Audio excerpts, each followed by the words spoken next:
Hello students, today we will discuss NTA JEE Main Test 72 Chemistry Solution. Myself Navneet Jain, and we will start from question number 1. Arrange in increasing order of solubility of AgBr in solution given here. 0.1 molarity of NH3, 0.1 molarity of AgNO3, 0.2 molarity of NABr, and second is pure and fourth one is pure water. तो अगर हम बात करें AgBr के PPT की, तो AgBr का जो येलो प्रेसिपिटेट होता है वो अमोनिया के साथ एक सल्यूबल कॉम्प्लेक्स बनाएगा जो कि टॉलेंस रिएजेंट भी होता है AgNH3 होल ट्वाइस प्लस, यानी इसकी सॉल्युबिलिटी क्या होगी, इंक्रीज होगी due to the complexation. Second क्या है, 0.1 मोलैरिटी ऑफ AgNO3। तो यहाँ पे तो कॉमन आयन इफेक्ट लगेगा, यहाँ पे कॉमन आयन इफेक्ट लगेगा क्योंकि AgBr को सोल्यूबल करना है तो Ag इसमें प्रेजेंट है और Ag इसमें प्रेजेंट है। थर्ड वन है 0.2 मोलैरिटी ऑफ NaBr, यहाँ भी कॉमन आयन इफेक्ट लगेगा या ज़्यादा लगेगा, तो इसमें तो सॉल्बिलिटी और भी कम होगी क्योंकि Br माइनस की मोलैरिटी ज़्यादा है कॉमन आयन इफेक्ट के कारण। और फोर्थ है प्योर वाटर, प्योर वाटर में तो सिंपल डिसोसिएशन होगा, तो सबसे ज़्यादा सॉल्बिलिटी किसके अंदर होगी, सबसे फर्स्ट नंबर पे NH3 में, सेकंड नंबर पे प्योर वाटर में, थर्ड नंबर पे 0.1 मोलैरिटी ऑफ NH3 में, सबसे लीस्ट सेल्यूबल होगा 0.2 मोलैरिटी ऑफ NaBr। तो इसका आंसर हो जाएगा फर्स्ट, फोर्थ, सेकंड और थर्ड, यानी फर्स्ट ऑप्शन इसका आंसर जाएगा। Now we will move to question number 2। Consider the following pairs of the compound X and Y। अगर X के अंदर यहाँ पे जो लोन पेयर इधर मूव करे तो ये प्लस चार्ज हो जाएगा और ये बॉन्ड किसके ऊपर शिफ्ट हो जाएगा, N के ऊपर शिफ्ट हो जाएगा, तो ये कहलाएगी रेजोनेंस फॉर्म। और Y जो है वो क्या है, टोटोमर्स हैं, क्योंकि N से हाइड्रोजन की शिफ्टिंग किसके ऊपर हो रही है, O के ऊपर हो रही है। और tautomers are the isomers which are differ only in the position of hydrogen atom and electrons. मतलब टोटोमर्स वही आइसोमर होते हैं जिनमें हाइड्रोजन की पोजीशन और इलेक्ट्रॉन्स के अंदर डिफरेंशिएट होता है। तो यहाँ पे क्या हो जाएगा, both X and Y are resonance form, no X and Y are tautomeric form, no X is a resonance pair, हाँ yes, and Y is a pair of tautomers. तो इसका आंसर क्या जाएगा, सी जाएगा। X is a pair of tautomer, no, इसका answer क्या जाएगा, सी हो जाएगा। यहाँ पे ये ऑप्शन थोड़ा सा इनकम्प्लीट है, X is a pair of tautomers, Y is a pair of tautomer और X is a pair of resonance pair. अब है question number 3। At STP a container contains 1 mole of argon, यानी number of moles of जो argon है वो कितने हैं, 1 है। Number of moles of CO2 कितने, number of moles of CO2 कितने, 2 है। Number of moles of oxygen जो है वो 3 हैं, और नंबर ऑफ मोल्स ऑफ जो नाइट्रोजन है वो 4 हैं। तो टोटल कितना हो गया, 1 + 2 + 3 + 4 = 10 without changing the total pressure. Total pressure remains constant if 1 mole of O2 is removed, ठीक है। The partial pressure of O2 is change bye, ठीक है। तो पहले यहाँ पे पार्शियल प्रेशर निकालो आप O2 का, इस जगह पर वो हो जाएगा O2 के मोल्स कितने, 3, टोटल मोल्स कितने, 10, और टोटल प्रेशर P। ये तो हो गया तब जब ऑक्सीजन के मोल्स 3 है, अब ये कम कर दिया तो पार्शियल प्रेशर ऑफ O2, यानी नेक्स्ट केस में क्या हो जाएगा, पार्शियल प्रेशर ऑफ O2 के मोल्स 2 रह जाएंगे, टोटल मोल्स 9 रह जाएंगे, और ये प्रेशर कितना रह जाएगा, P रह जाएगा, ठीक है। तो डिक्रीमेंट कितने से हो गया, 3P/10 - 2P/9 = 7P/19। और अगर अपने को परसेंटेज निकालना है तो 7P/90 अभी है, पहले कितना था, 3P/10 × 100, ये आ जाएगा अपने पास 700/27, नियर अबाउट 26%। तो इसका आंसर क्या हो जाएगा, ए, ठीक है। Question number 4। Among alkali metals और the lithium salt the poorest conductor in electricity aqua solution. क्योंकि लिथियम प्लस का साइज़ बहुत छोटा होता है और आयन का साइज़ जितना छोटा होगा उसका सॉल्वेशन उतना बेटर होगा, इसकी हाइड्रेशन एंथैल्पी ग्रेटेस्ट होगी। तो फर्स्ट ऑप्शन नहीं होगा, easy diffusion of Li+ ion, no. Lower ability of Li+ ion to polarise water molecule, no. Lower charge to radius ratio, no. High degree of hydration of lithium plus ion. तो इसका answer क्या हो जाएगा, D हो जाएगा। इसके बाद हम बात करते हैं क्वेश्चन नंबर 5 की। Calcium phosphate and H3PO3 contain same number of phosphorus atom and the ratio of oxygen atom in this compound respectively is, ठीक है। तो कैल्शियम फॉस्फेट के 1 मोल में 2 फॉस्फोरस एटम है, ठीक है ना।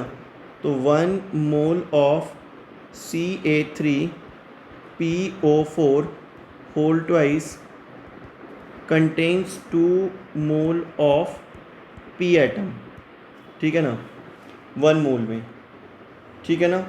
2 फॉस्फोरस एटम है, तो हम क्या करें, हम 2 मोल ले लें इसका, सॉरी 1 मोल में 2 फॉस्फोरस एटम प्रेजेंट है, ठीक है। Same number of P atom, then the ratio of oxygen atom in this compound is, इनमें फॉस्फोरस एटम को सेम रखना है। फर्स्ट वाले में जो फॉस्फोरस एटम्स हैं वो अपन ने 2 रख लिए हैं, ठीक है ना। तो इधर भी अपन क्या करें, 2 मोल्स ले लें किसके, H3PO3 के। तो इसमें भी कंटेन्स क्या हो जाएगा, 2 मोल्स ऑफ फॉस्फोरस एटम। तो फर्स्ट वाले में ऑक्सीजन कितने हो जाएंगे, 1 मोल है ना, तो ये हो जाएगा 4 2 8 मोल ऑक्सीजन हो जाएंगे। और सेकंड वाले में कितने हो जाएंगे, 2 3 6 मोल्स ऑफ ऑक्सीजन हो जाएंगे सेकंड वाले में O।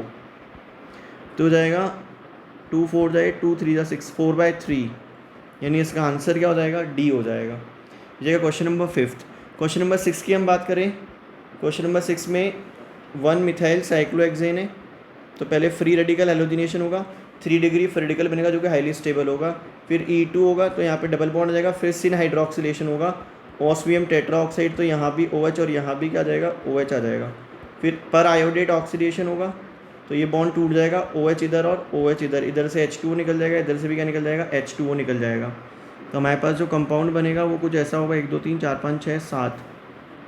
तो ये हो जाएगा हमारे पास 1 2 3 4 5 6 7, sorry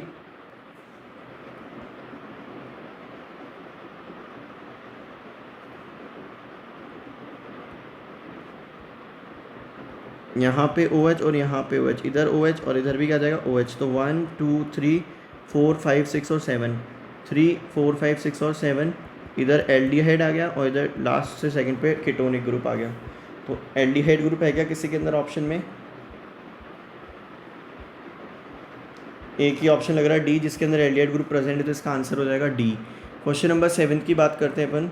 N element P atomic weight कितना है, 80 ग्राम। FCC स्ट्रक्चर है, तो 1 यूनिट सेल में 4 एटम्स होंगे। Calculate the number of atom in the 8 ग्राम हमारे पास क्या है, फॉस्फोरस है, तो हम यहाँ पे लिख सकते हैं 8 ग्राम P है। हमें पता है अगर 80 ग्राम P हो तो 80 ग्राम P में कितने एटम्स होंगे फॉस्फोरस के, Na एटम्स होंगे किसके, फॉस्फोरस के। और 4 एटम्स अगर फॉस्फोरस के होते तो 1 यूनिट सेल होता, क्योंकि FCC यूनिट सेल है। तो इससे अपने पास क्या देंगे, यूनिट सेल ये हो जाएगा 1/40, यानी Na/40 is equal to Na/40 unit cell आ जाएंगे, ठीक है।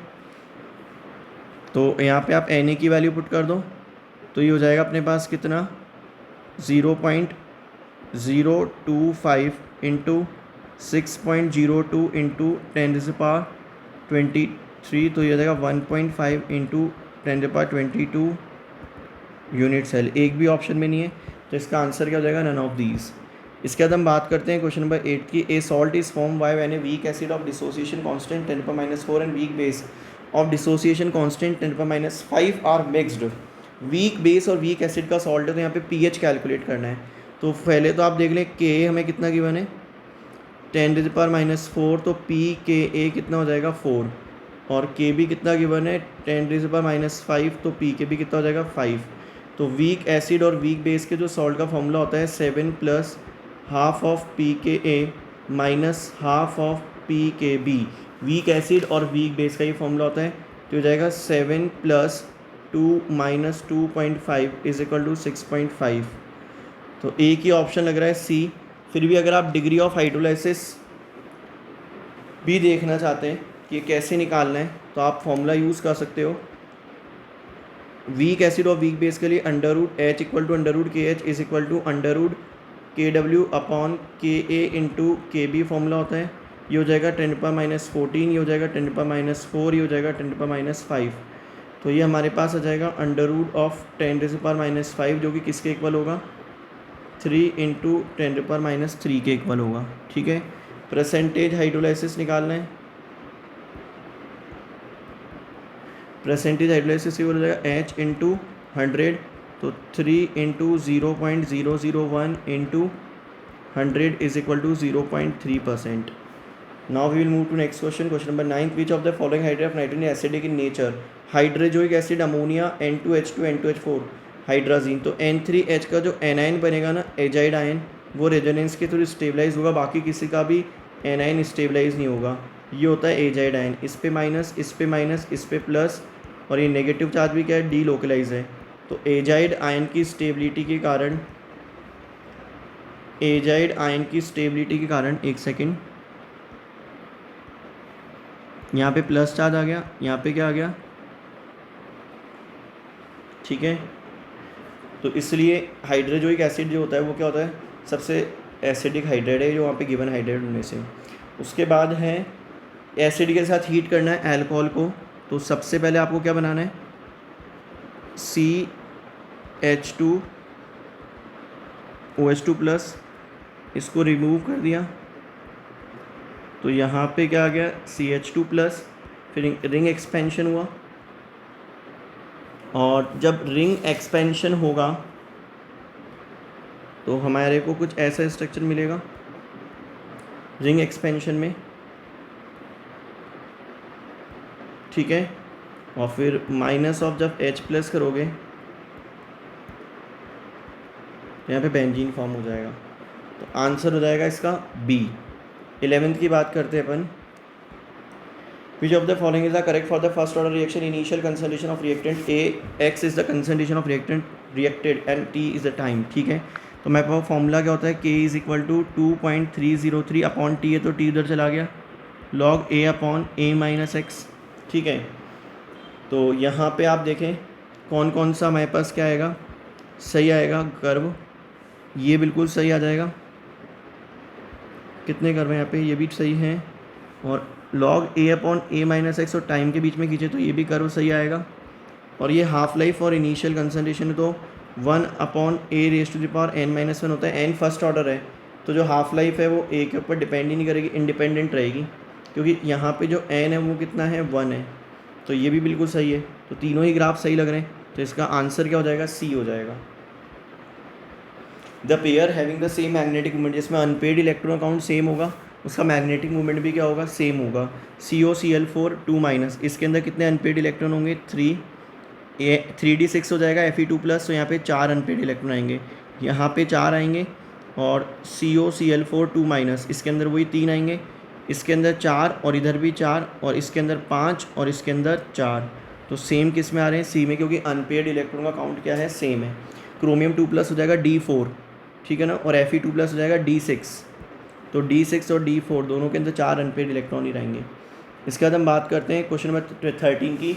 यहाँ पे E2 एलिमिनेशन होगा और एंटी पेरीप्लेनर ट्रांजिशन स्टेट बनेगी। तो Br कहाँ पर है, ऊपर उठ रहा है Br की तरफ, तो एडजेसेंट कार्बन पे H नीचे होना चाहिए, और जबकि दोनों H ऊपर की तरफ है तो यहाँ पे E2 H से नहीं होगा, ड्यूटीरियम से होगा। तो यहाँ पे एलिमिनेट क्या होगा, DBr, और जब DBr एलिमिनेट होगा तो यहाँ पे डबल बॉन्ड आ जाएगा, और यहाँ पे क्या आ जाएगा, CH3 आ जाएगा, यहाँ पे क्या आ जाएगा, CH3।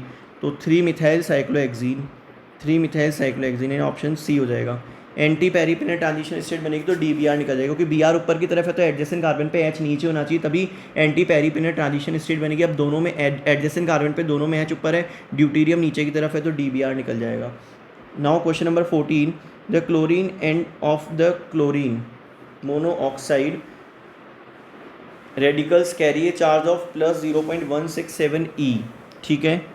The bond length is 154.6 picometre. Calculate the dipole moment of the radical in the debye units, ठीक है।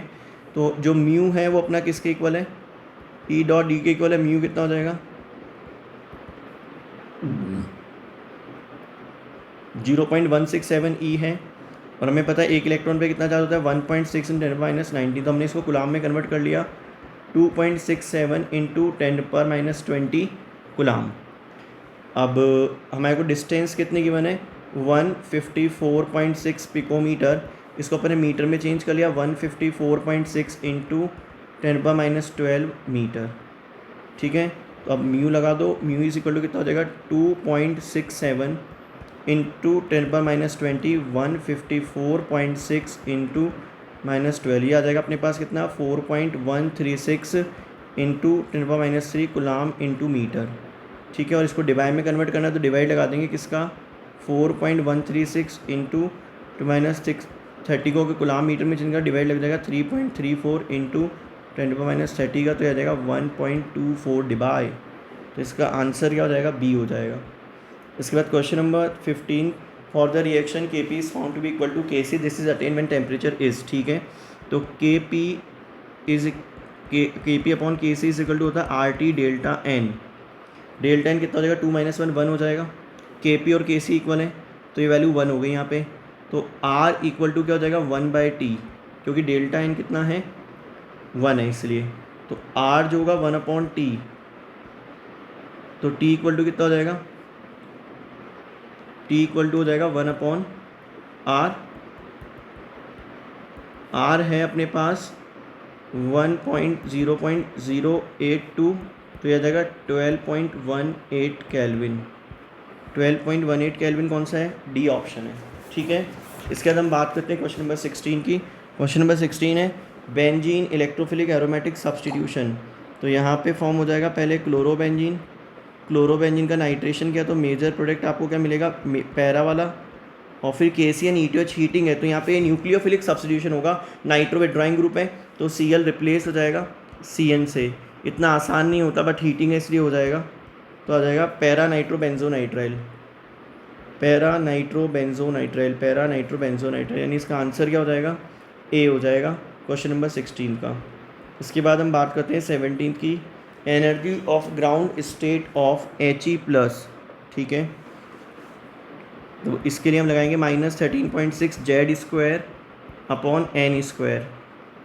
तो Z कितना ले लोगे आप, 2 ले लेना, तो ये हो जाएगा कितना, ये हो जाएगा माइनस का 54.4 इलेक्ट्रॉन वोल्ट, यानी फर्स्ट का क्या हो जाएगा S, फर्स्ट का S दो ऑप्शंस में बी और सी में। Potential energy of first orbit of hydrogen atom, तो टोटल एनर्जी जो होगी किसकी, हाइड्रोजन की, जो फर्स्ट ऑर्बिट में होगी, फर्स्ट ऑर्बिट में, वो किसके इक्वल होती है -13.6 इलेक्ट्रॉन वोल्ट के, ठीक है। और 2 टाइम्स ऑफ टोटल एनर्जी किसके इक्वल होता है, 2 टाइम्स ऑफ जो टोटल एनर्जी होगी वो किसके इक्वल होगी, पोटेंशियल एनर्जी के। और जो काइनेटिक एनर्जी होती है वो किसके इक्वल होती है, माइनस ऑफ टोटल एनर्जी के, ठीक है। तो ये पोटेंशियल एनर्जी आ जाएगी अपने पास minus of 2 into total energy कितनी है 13.6, तो आ जाएगा माइनस का 27.2 इलेक्ट्रॉन वोल्ट। तो 2 पे क्या आ जाएगा Q, 1 पे S, 2 पे Q, तो ये हो जाएगा इसका आई थिंक सो सी ऑप्शन। फिर भी निकाल के देख लेते हैं अपन। Kinetic energy of the second excited state of He+, तो वापस से लगाओ -13.6 Z², तो हो जाएगा 2 का स्क्वायर 4, और ये हो जाएगा 3 का स्क्वायर 9। सेकेंड एक्साइटेड स्टेट के लिए 3 हो जाएगा N की वैल्यू, तो हो जाएगा माइनस का 6.04 इलेक्ट्रॉन वोल्ट। तो प्लस में लिखना पड़ेगा क्योंकि kinetic energy is equal to minus of total energy, तो प्लस का ये हो जाएगा अपना P, और इसका क्या आ जाएगा लास्ट वाले का R। इसको भी आप निकाल सकते हो -13.6 इंटू 2 का स्क्वायर अपॉन 1 का स्क्वायर, तो प्लस का 54.4 इलेक्ट्रॉन वोल्ट आ जाएगा। इसके बाद हम बात करते हैं क्वेश्चन नंबर 18 की, नियोपेंटाइल ब्रोमाइड। इसके पास बीटा हाइड्रोजन नहीं है, अगर आप इसको हीट करोगे तो यहाँ पे E1 एलिमिनेशन होगा और 1 डिग्री कैटायन बनेगा। फिर इसके अंदर मीथेनाइट शिफ्ट होगा, और मीथेनाइट शिफ्ट होकर ये वाला कार्बोकेटायन बनेगा। फिर माइनस ऑफ H+ होगा तो मेजर प्रोडक्ट ये बनेगा। तो E1 एलिमिनेशन होगा, कोई कार्बोकेटायन फॉर्म हो रहा है, rearrangement of carbocation by E1 elimination. तो बी आंसर हो जाएगा क्वेश्चन नंबर 18 का, क्योंकि इसके पास बीटा हाइड्रोजन अवेलेबल नहीं है। क्वेश्चन नंबर 19 की बात करें, 3 Farad of electricity is passed through aqueous solution of AgNO3 NiSO4 CrCl3 kept in 3 vessels using inert electrode. The ratio in mole in which the metals Ag, nickel, chromium will be deposited is, ratio in mole पूछ रहा है। तो first तो हो जाएगा बेटा Ag plus electron, तो ये Ag हो गया। तो 1F से कितना मोल मिल रहा है, 1 मोल मिल रहा है, और 3 Farad करंट पास किया है तो 3 मोल्स मिलेंगे। सेकेंड है अपने पास Ni2+, 2 इलेक्ट्रॉन से निकल मिल रहा है, तो 2F से 1 मोल मिल रहा है। हमने 3F पास किया है तो 3F से कितना मोल मिल जाएगा, 3/2 मोल मिल जाएगा। और थर्ड है chromium, chromium 3+ + 3 electron gives chromium, तो यहाँ पे 3F से कितना मिल रहा है, 1 मोल मिल रहा है। तो एक तो अपने पास कितना हो गया 3 मोल, एक हो गया 3/2 मोल और एक कितना हो गया 1 मोल हो गया। तीनों को 2 से मल्टीप्लाई किया 632। तो 632 है क्या कोई ऑप्शन, यानी इसका आंसर क्या हो जाएगा 3 हो जाएगा। ठीक है, इसके बाद हम बात करते हैं क्वेश्चन नंबर 20 की। Which among the following statement are true for glycine, it exist in crystalline form. सही बात है, जीट्राइन की फॉर्म में भी रह सकता है, सोल्यूबल भी होगा वाटर में, इट इज़ ऑप्टिकली एक्टिव नहीं। ग्लाइसिन एक इकलौता ऐसा अमीनो एसिड है जो कि अकायरल होता है, बाकी सारे अमीनो एसिड क्या होते हैं, कायरल होते हैं। तो इसका आंसर हो जाएगा सी 20 का। इसके बाद है 21, a cyclic silicate having structural formula Si6O18 n minus the value of n is SiO3 2-। ये रिपीटिंग यूनिट होती है चेन और साइक्लिक सिलिकेट की। जितने सिलिकॉन होते हैं उसका 2 टाइम्स माइनस चार्ज होता है, 6 के ऊपर 12 माइनस। तो इसका आंसर क्या हो जाएगा 12। चेन और साइक्लिक सिलिकेट के अंदर जो रिपीटिंग यूनिट होती है उसमें 2 ऑक्सीजन की शेयरिंग होती है और SiO3 2- जो होता है वो रिपीटिंग यूनिट होती है। उसके बाद है question number 22, how many of these element have lower affinity than fluorine. तो क्लोरीन की तो सबसे ज़्यादा होती है, तो क्लोरीन को छोड़ दो, बचे कितने, ये 7 एलिमेंट्स बचे। इन सबसे ज़्यादा, इन सबकी कम होगी फ्लोरीन से इलेक्ट्रॉन एफिनिटी। तो इसका आंसर क्या जाएगा 7। इसके बाद हम बात करते हैं 23 की। 26.8 gram of sodium sulphate dot NH2 contain 12.6 gram of water, here the value of N is. ठीक है, तो इस क्वेश्चन को करने के लिए आप इस तरीके से मूव कर सकते हैं, Na2SO4 dot N of H2O। तो ये तो देगा 23 2 46 प्लस 32 प्लस 64, तो देगा 142 प्लस 18N। ठीक है ना, ये तो क्या आ गया मोलर मास आ गया किसका, सॉल्ट का। ठीक है, और वाटर का मास कैसे निकालेंगे अपन, 18N वाटर का मास मान लें, और 26.8 ग्राम में वाटर का जो मास है वो कितना गिवन है, 12.6 ग्राम ऑफ H2O है। और हमारे पास कितना है सॉल्ट का मास, 142 प्लस 18N। ये सॉल्ट का मास है, यहाँ भी हमने सॉल्ट का मास रखा है, ये H2 का मास है क्या, 18 के मल्टीपल्स में निकाल लें। तो यहाँ पे जो वैल्यू आएगी अपने पास N की वो कितनी आ जाएगी 7। तो इसका आंसर क्या जाएगा 7 जाएगा। इसके बाद हम बात करते हैं क्वेश्चन नंबर 24 के। In the given compound here X and Y the number of secondary and tertiary carbon atom respectively, find the value of sum of X plus Y is. तो टर्शरी कार्बन कौन कौन से, एक तो ये 3 degree है, एक ये 3 डिग्री है, एक ये 3 डिग्री है और एक ये 3 डिग्री है। तो 3 डिग्री तो 4 हो गए, और पूछा है भाई 2 डिग्री कितने हैं। तो 2 डिग्री एक तो ये हो गया, एक 2 डिग्री ये हो गया, एक 2 डिग्री ये हो गया, एक 2 डिग्री ये हो गया। तो 4 + 4 कितना हो गया 8 हो गया। ठीक है ना, अगर हम sp3 हाइब्रिडाइज कार्बन को ही कंसीडर करें तो इसका आंसर क्या हो जाएगा 8। इसके बाद हम बात करते हैं क्वेश्चन नंबर 25 की। सेरोटोनिन इज़ अ फेमस ट्रांसक्यूलाइजर, सही बात है, न्यूरोलॉजिकल एक्टिव ड्रग है, और ये जो ड्रग है इसका यूज़ होता है सेडेशन, न्यूरोलॉजिकल फंक्शन को इफेक्ट करता है। If it contain x number of lone pair of electron and y and the number of pi bond, the sum of x plus y is equal to. तो सबसे पहले तो आपको serotonin का structure पता होना चाहिए। सेरोटोनिन का स्ट्रक्चर कैसा होता है, यहाँ पे N है, यहाँ पे H है, इसके बाद भी क्या है लोन पेयर है, और ऊपर लगा हुआ है क्या CH2 CH2 और ये NH2। तो यहाँ पे X is the number of lone pair of electrons. तो कितने इलेक्ट्रॉन्स हो गए 1 2 3 4, तो लोन पेयर हो गए, और पाई बॉन्ड 1 2 3 और 3 क्या हो गए पाई बॉन्ड हो गए, क्योंकि 1 2 और ये 3 पाई बॉन्ड हो गए, 1 2 एंड 3। बेंजीन के 3 पाई बॉन्ड हो गए, 4 लोन पेयर हो गए, 2 ऑक्सीजन पे और 2 नाइट्रोजन पे, तो 7 हो गया इसका आंसर। इसी के साथ आपका कंप्लीट हुआ ये test. I think so near about 80 to 90 is a good score in this paper. Thank you very much.